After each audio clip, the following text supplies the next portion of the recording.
Captain Marcus Chun stared at the holographic message floating above his desk.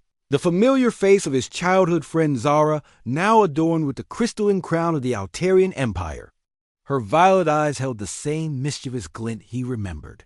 From when they were 7 years old, playing in the ruins of old Chicago. "Marcus," her recorded voice echoed through his cramped quarters aboard the human exploration vessel Defiance. "I know it's been 15 years since Earth fell and we were scattered to the stars, but I haven't forgotten our promise. Neither should. You. The coronation is in 3 standard months. I expect you there, as my consort." The message flickered out, leaving Marcus alone with his thoughts and the gentle hum of the ship's engines.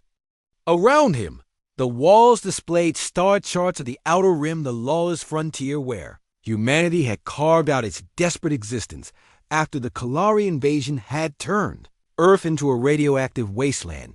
Commander Sarah Okafor appeared. In his doorway, her weathered face creased with concern. "Bad news from home?" Marcus laughed bitterly. "There is no home, Sarah. Just a kid's promise I made when we thought the worst thing that could happen was running out of ration packs." He explained the situation while Sarah listened, occasionally raising an eyebrow.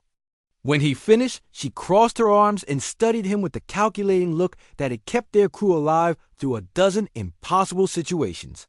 "So let me understand this," she said.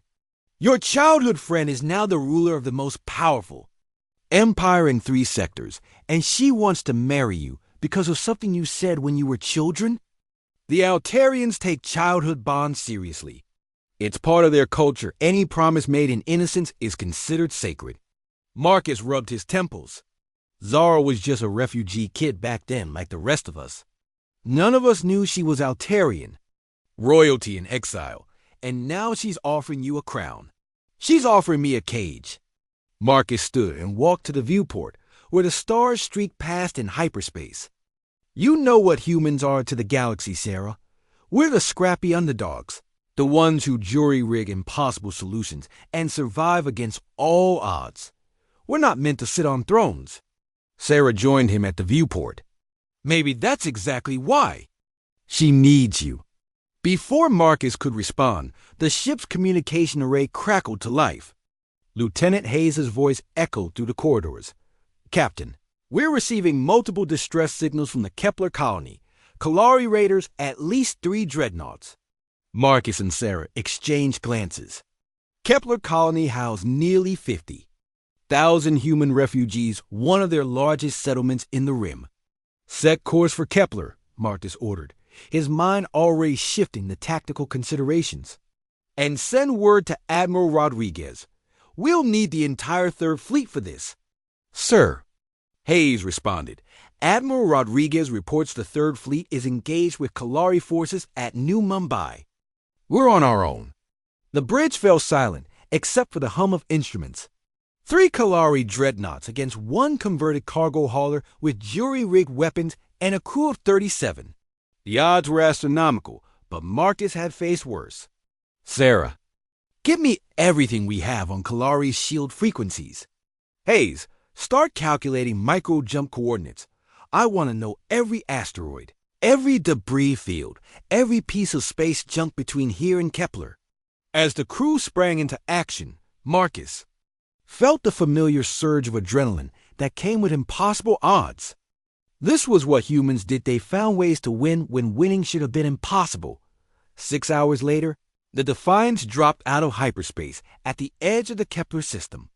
The colony's orbital platforms were dark, debris fields marking where defensive stations had been. But the Kalari dreadnoughts were still there, methodically bombarding the planet's surface. "Captain," Hayes reported, "I'm detecting life signs in the underground shelters. The colonists are still alive, but not for long." Marcus studied the tactical display. The Kalari ships were positioned in a perfect defensive formation. There, shields overlapping to create an impenetrable barrier. Any conventional attack would be suicide. "Sarah, remember that trick we pulled at Vega 7? With the mining charges?" Sarah's eyes lit up with understanding. "The asteroid field approach. It's insane, Marcus. One mistake, and we'll be space dust. Then we don't make mistakes. Marcus keyed the ship-wide comm. All hands, this is the captain. In 10 minutes, we're going to attempt something that no sane tactical manual would ever recommend. We're going to use our cargo bay full of mining charges, some creative flying, and a lot of human stubbornness to take on 3 ships that outclass. Use by factors of 10. He paused, listening to the silence that followed. But here's the thing about humans. We don't fight fair. We don't give up. And we sure as hell don't let bullies pick on our friends. So strap in because we're about to show these Kalari what happens when you mess with human colonies. The plan was elegant in its simplicity. Using the asteroid field as cover, they would make a series of micro-jumps, each one bringing them closer to the Kalari formation. At the crucial moment, they would jettison their entire cargo of mining charges. Marcus had been taken to establish a new mining operation and detonate them in a chain reaction that would overload the Kalari shields. It required precision, flying, perfect timing, and the kind of reckless courage that had become humanity's trademark among the stars. The first micro-jump went perfectly, bringing them within the asteroid field. The second placed them behind the largest Kalari dreadnought. On the third jump, everything went wrong. Shields failing. Haze called out as Kalari plasma fire tore through their defenses. Hull breach on deck 3. Hold course, Marcus ordered, even as the ship shuddered around them. Sarah, prep the charges. Charges ready, but Marcus, do it. The mining charges ejected in a perfect spread, their trajectory calculated to intersect with the Kalari shield matrix at precisely the right moment.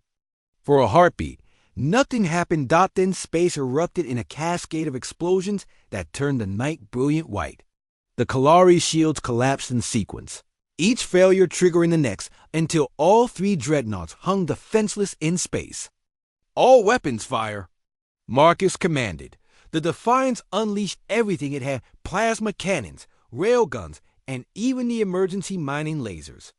The Kalari ships, designed to withstand massive capital ship weapons, had no defense against the concentrated fury of human ingenuity and determination.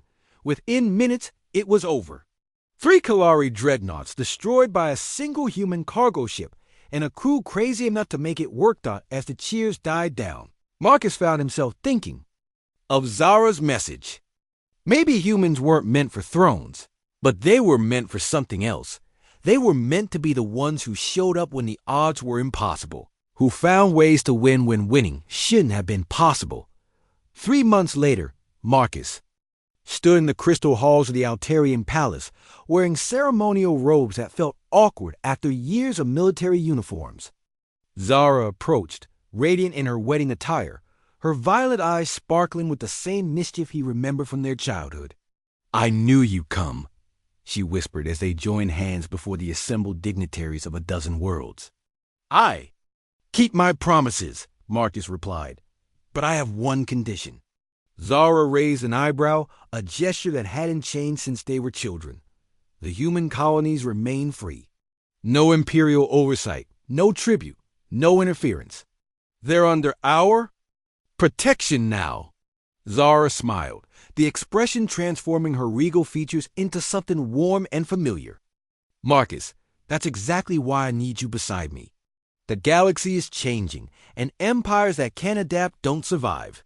Maybe it's time the Altarian Empire learned a few things about the human way of doing things." As they spoke their vows before the assembled representatives of 100 worlds, Marcus realized that sometimes keeping a childhood promise meant more than just honoring the past. It meant shaping the future in ways that 7-year-old children playing in the ruins could never have imagined. After all, humans had always been good at making the impossible possible.